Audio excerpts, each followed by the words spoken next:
होते बदनामी हमार गौवा शहर में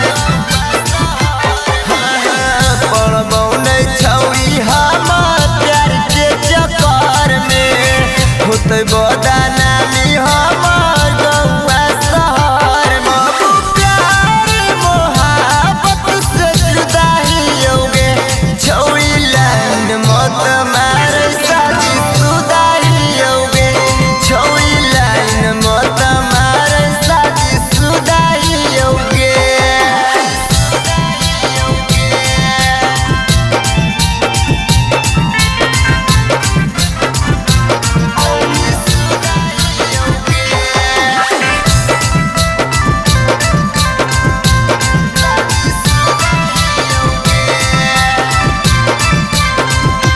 तोरे हम कहो छौरी एक बात गे कहियो नहीं छोड़बौ अपन मौगी के साथ गे